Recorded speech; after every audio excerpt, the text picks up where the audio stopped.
A temporada de divulgação de balanços do segundo trimestre deste ano das empresas brasileiras já começou e os investidores estão se preparando deparando com os primeiros números corporativos impactados pela crise do coronavírus. Alguns deles estão surpreendendo positivamente, mas outros fazem a tristeza de muita gente. Vamos então conversar agora com o Roberto Indec, especialista nesse assunto. Roberto, obrigado por você ter atendido a nossa demanda aqui na Record News. Eu já começo falando sobre a divulgação que já teve aí os balanços de ações de grandes empresas ao longo dessa semana, não foi isso? Exato. Olá a todos. Sim, a gente já começou com a divulgação de alguns resultados trimestrais, né? Aliás, a gente já tem aí pouco mais de uma semana nisso e ao longo das próximas nós teremos muitos números repercutindo os balanços das empresas que são listadas na Bolsa de Valores e que é um dado extremamente importante para nós olharmos especialmente como as empresas reagiram ou como as empresas tiveram seus resultados impactados pelo momento da pandemia. E qual é a importância do investidor acompanhar esses balanços, hein? Olha, especialmente para quem olha a longo prazo é absolutamente fundamental, porque com isso a gente consegue verificar as empresas que estão performando bem, ou seja, que têm uma gestão qualificada e que estão conseguindo se sobressair nesse momento de pandemia. Obviamente, há muitos setores que foram impactados, como por exemplo o setor de shopping center, que são setores que praticamente aí os shoppings ficaram fechados ao longo desses últimos 3 meses, né? Então, sem dúvida, a receita deve ser muito próximo de zero, e isso, sem dúvida, acaba repercutindo nos fundamentos das ações para quem olha a longo prazo. Ô Roberto, parece difícil acompanhar tantos números assim que são divulgados pelas companhias. No que o investidor deve focar? Quais são as suas dicas? Olha, o fundamental de tudo, o ponto de partida deveria ser a empresa, ela tem lucro líquido ou não. O que é lucro líquido? É o lucro depois de impostos e despesas. Esse é o mais importante de tudo e é isso que os investidores olham numa empresa a longo prazo. Esse é o principal, tá? Esse é o ponto de partida. Dado isso, é sempre muito importante para quem analisa os fundamentos das empresas, para quem investe olhando os fundamentos das empresas, tentar ler um release de resultados. O que é esse release de resultados? São os reportes trimestrais que as empresas emitem ao mercado financeiro, que está no site de relações com investidores das empresas, para tentar entender quais foram os passos que as empresas decidiu tomar ao longo desses 3 meses e quais serão ao longo dos próximos. Enfim, não é algo muito simples, mas também não é muito complexo. É uma questão muito mais de você estar acostumado, de você ter essa habilidade de poder e conseguir ler esses reportes trimestrais.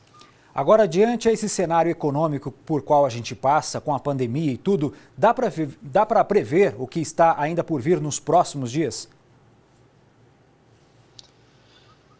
Veja, esse ponto é um ponto ainda que há muita interrogação, né, em função de todo esse cenário de coronavírus que nós estamos passando ao longo desses últimos meses, né? Então, o ponto importante aqui desses releases trimestrais é muitas vezes que eles devem mostrar como a empresa ela deve se comportar, como ela se comportou ao longo da pandemia em termos de gestão, o que foi modificado e quais são as transformações que a empresa está enxergando para os próximos trimestres. Eu acho que isso que os investidores vão olhar, especialmente de novo, aqueles investidores que sempre olham a longo prazo. E por que eu faço essa relação muito de prazo?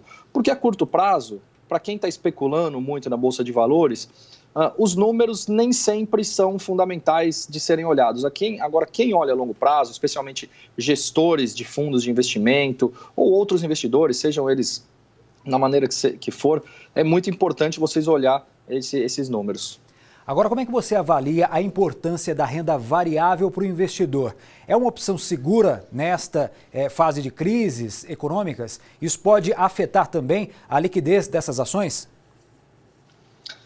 Nós estamos caminhando para um cenário de 2% de taxa de juros no nosso país, algo absolutamente inimaginável há anos atrás, haja vista que em 2014, 2015 nós tínhamos juros em 14% ao ano. Ou seja, para investimentos em renda fixa, a gente tinha alguns produtos ali de investimento que poderiam pagar certamente 20% ao ano, até com um risco relativamente baixo, considerando inclusive o Fundo Garantidor de Créditos, o FGC. Mas agora com juros em 2%, o brasileiro que quiser ter um pouco mais de rentabilidade, ou seja, ele vai ter que buscar mais risco. Agora, obviamente que todos os investimentos estão atrelados a risco-retorno. É importante a gente falar que todos, absolutamente todos os investimentos têm risco. A poupança, que eu não considero um investimento, ela foi confiscada ali no início da década de 90. Mas, independentemente disso, se a gente for para o mercado de ações, o mercado de renda variável.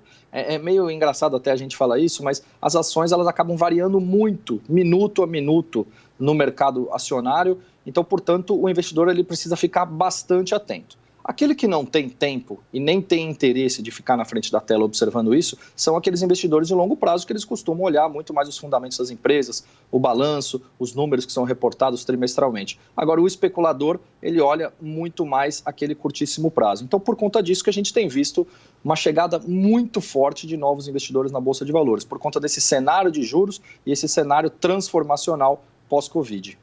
Agora, o que acontece nas bolsas no exterior tem um reflexo direto com a Bolsa brasileira aqui ou isso é muito relativo?